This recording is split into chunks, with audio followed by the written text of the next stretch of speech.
Hey everybody, welcome back. I know it's been a long time.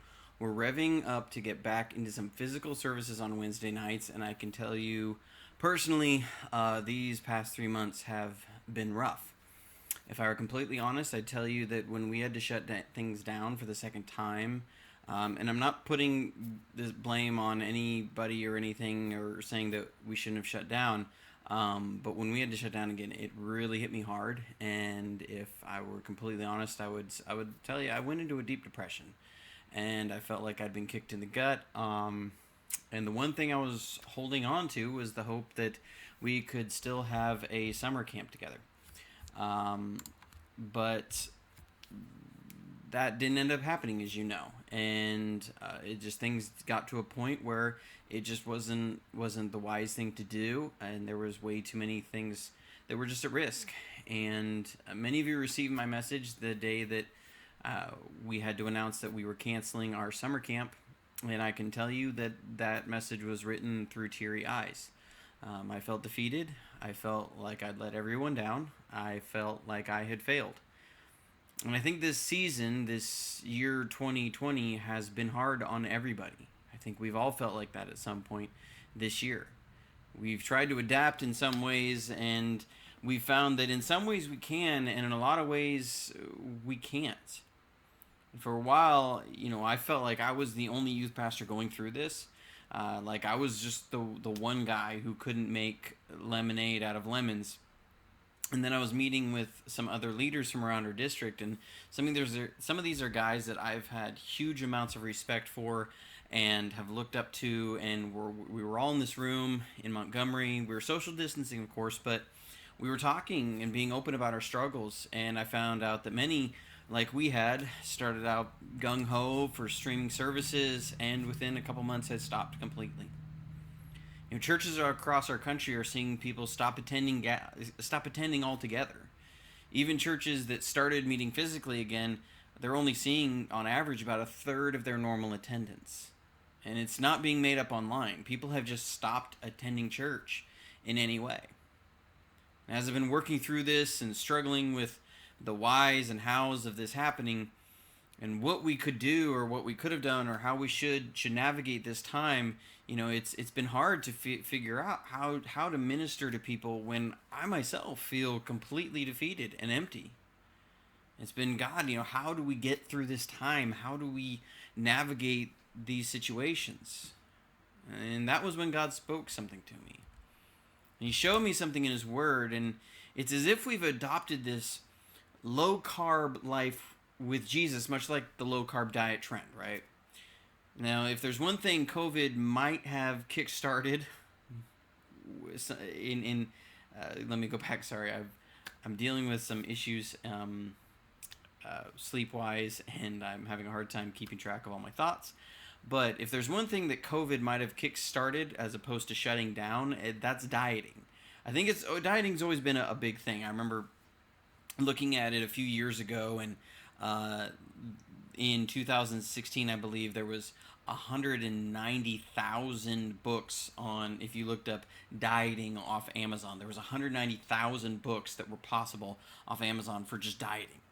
And this year, there was a ton of news articles that came out near the end of April, the beginning of May, calling it the Quarantine 15. Normally, I remember when I went to college, we had the Freshman 15, which was usually when somebody went off to college and you're all of a sudden now surrounded by books and you're having to do all this reading all the time, and you're constantly sitting in classes, you're not nearly as active, you don't have a PE class, and your diet in college is terrible because you're wanting to go to Taco Bell late at night, and you can.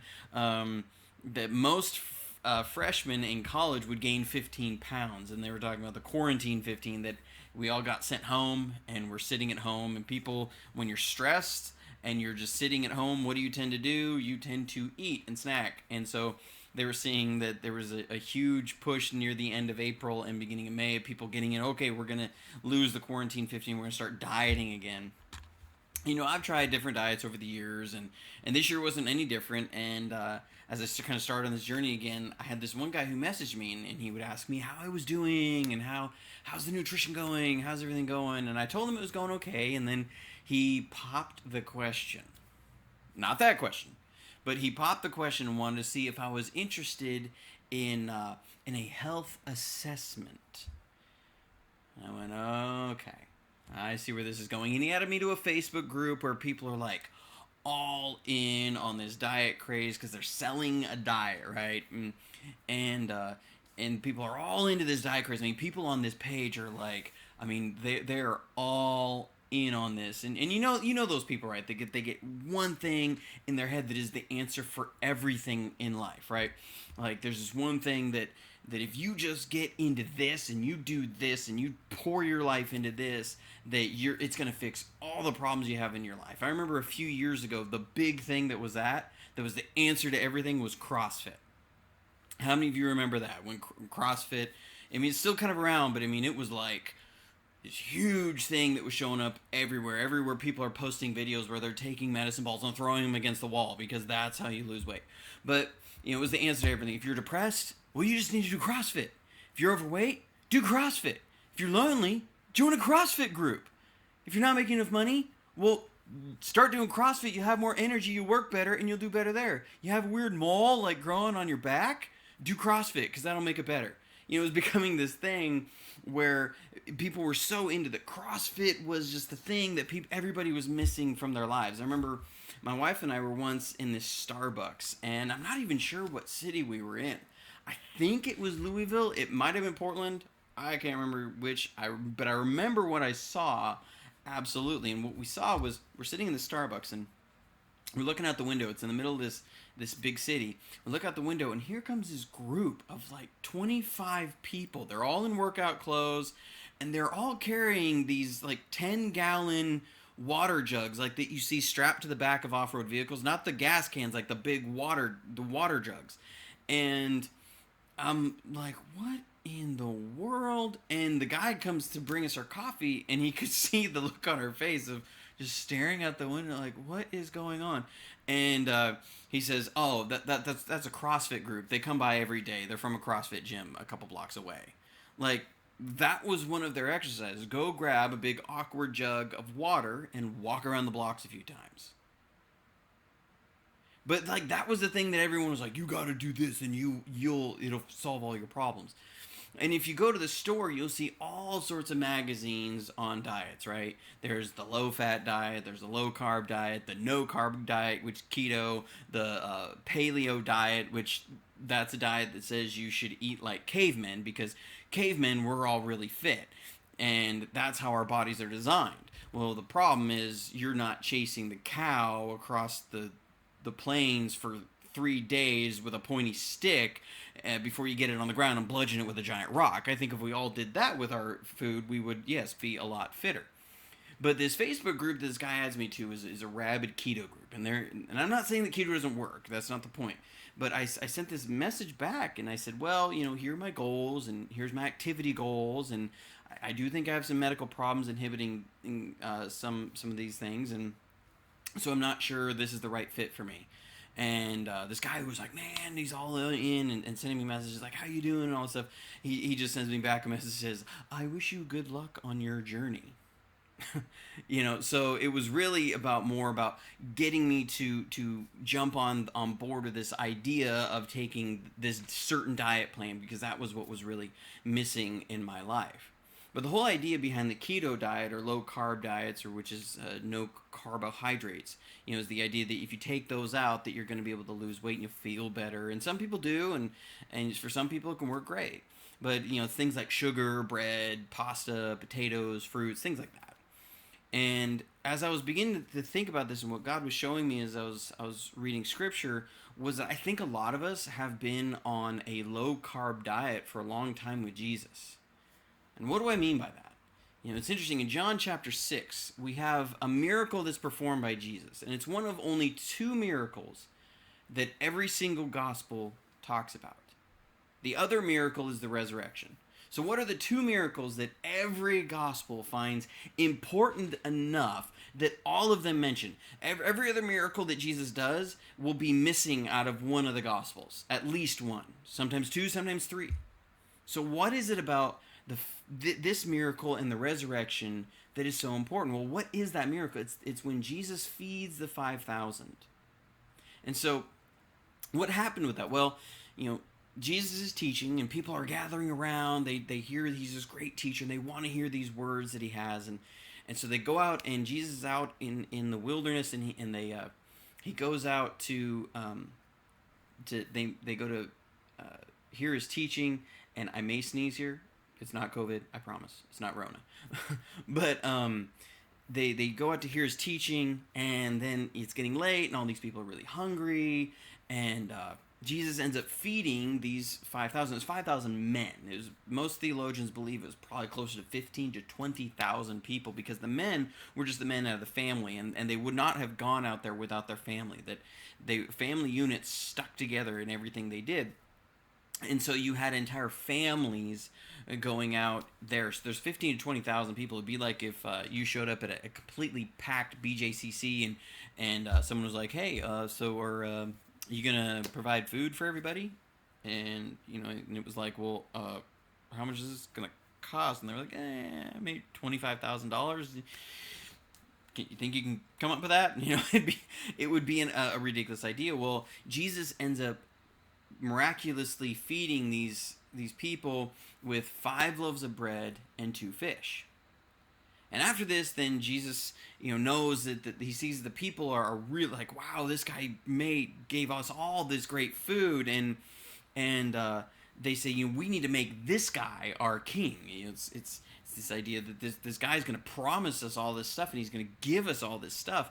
So let's make him the king. And so Jesus sees this, and he did not come to be king on earth, to be a political leader. He didn't come to wipe away the Romans and become this political figurehead. He says, no, that's not why I came. I came for a different purpose. So in the middle of the night, he gets up and he gets on a boat and he sails across the river or the lake that they're by, and he sails to the other side.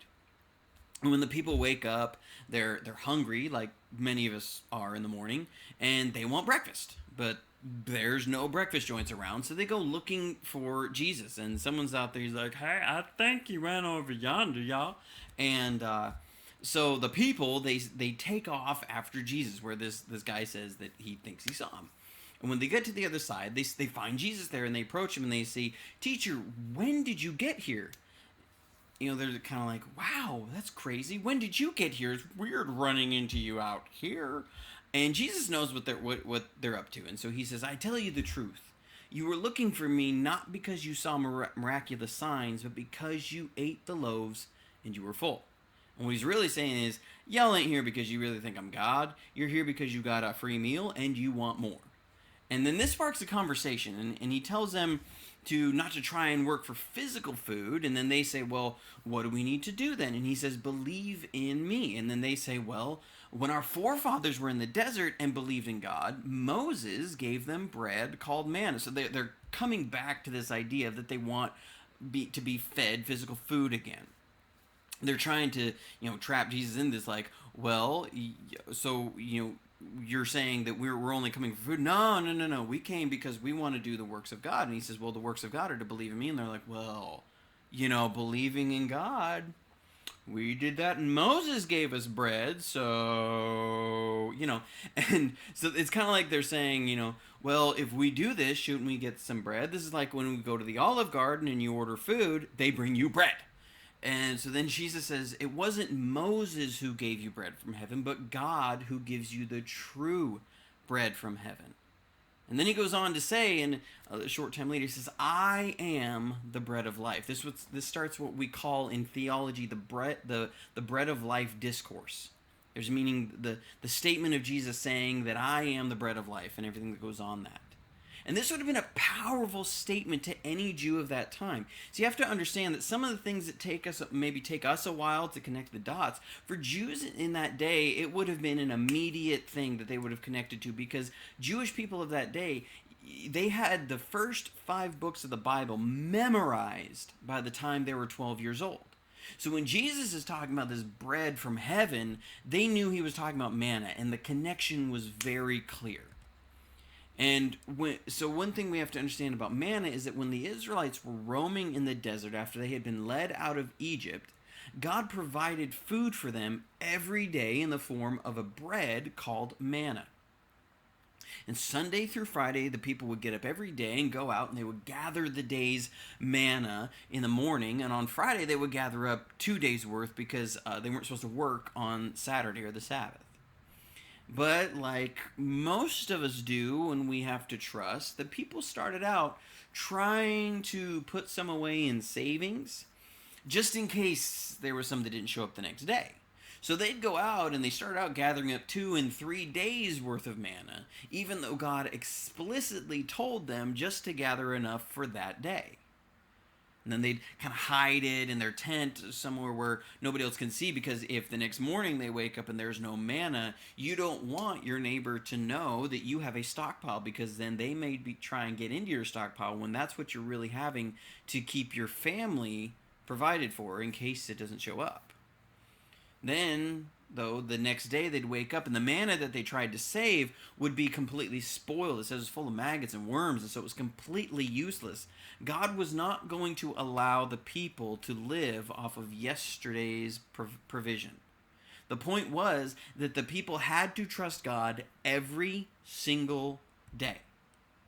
They couldn't get by just by trusting Him on Sunday and on Wednesday. They couldn't get by even every other day. They had to trust Him every single day.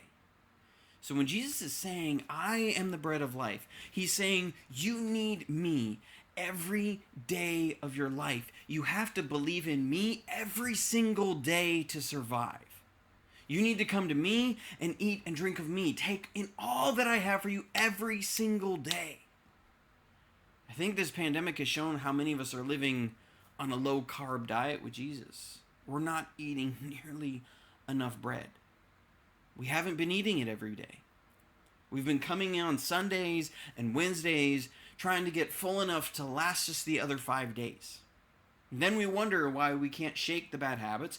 We wonder why we run from dysfunctional relationship to dysfunctional relationship. We battle temptations. We can't seem to put a filter on what comes out of our mouth. We can't seem to stop watching the things we know we shouldn't be. Maybe you've been living this low-carb life with Jesus, where every few days, or maybe it's been every few months that you're trying to eat of Jesus and get full on Him, and it just doesn't sustain. I've seen it every year I've gone to summer camp since I was 13 years old. People will go to camp, get full on Jesus for a week straight, feel good, feel great. It's almost like when somebody has been malnourished and all of a sudden they start eating really well and they start feeling better and they have more energy and they have everything. They have more color in their skin. That's what I've literally seen people do when they go to camp. They go through that whole week, and every day they're just feeding on Jesus, and they feel better, they look better, their everything is better.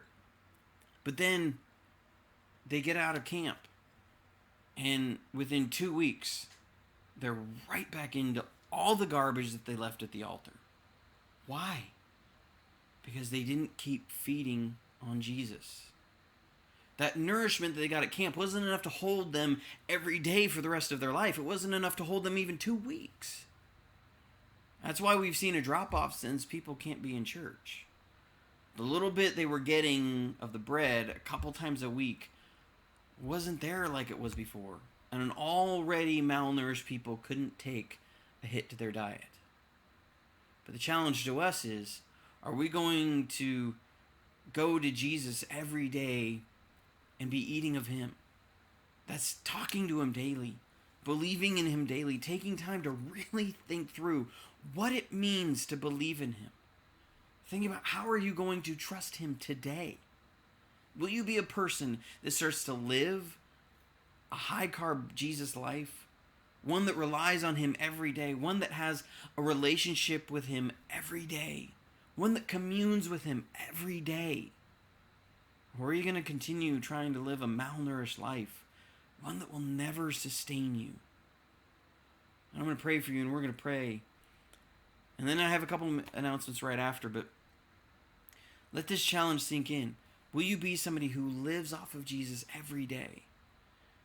That's not relying upon a church service 2 days a week or even 1 day a week to try and carry you through. I don't know how many people I've talked to over the years that they tell me that what Sunday mornings mean to them, because they say, that message and that time I get on Sunday morning just really sustains me to the next Sunday, that I usually feel like Thursday and Friday I can barely make it, and it's everything I can do just to get back into church on Sunday, and then I feel like I can go for a little bit longer. And my response will always be, well, are you communing with Jesus every day in between?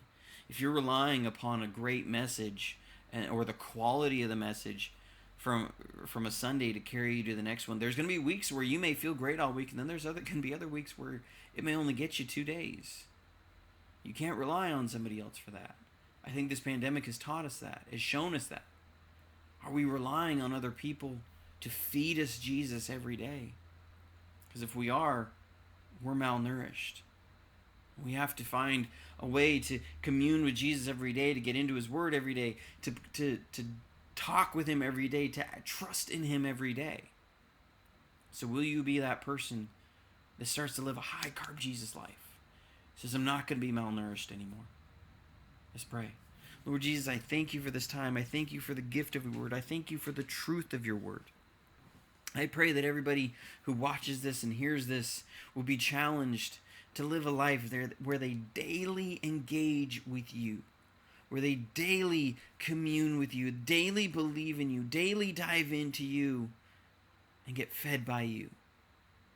I pray as we go about this week, it wouldn't just be another week. It would be a week where we maybe turn a page on a new routine in life, a new daily activity in life, where we get closer to you every day. Thank you so much for all this in your name. Amen. Hey, big announcement though. Next Wednesday, we are actually going to be starting our Wednesday night in physical services again. I'm so excited for that. Now, we're going to have a couple things in place. We're going to spread out the chairs a little bit. Going to ask for some social distancing. I know it seems a little crazy. It may seem like, you feel like you're doing this everywhere. But look, we don't want to get shut down again. And so we're just going to try and really do the best we can to limit the spread. I'm not going to be requiring face masks. That's too much to me. If you want to wear one, great. If you don't, no judgment here. We're going to be doing temp checks when you get here. I know you're all probably sick of that. You're like, okay, everybody, literally, you're finding out my temp. People know my temperature more than they've ever haven't my entire life. But we're going to do a temp checks at the door. If you were planning on going to camp, I do have a shirt for you. It looks just like this one. That's why this one looks a little wrinkly. It's come straight out of the box from AYM here in my office. It says Summer Camp, the 2020, the Quarantine Edition. It says it up there. And so I will have your shirts for you starting this Wednesday. So show up, pick up your shirt that you were supposed to get from camp, and we will hopefully be diving back in and get to some resemblance of normal life again. But until Wednesday, man, I love each and every one of you. I have missed you more than you can really know, and I can't wait until we can get back together and be able to have church again. It's something that all of us, I think, desperately need. So thank you for watching, and thank you for listening this time. I love you, and see you on Wednesday.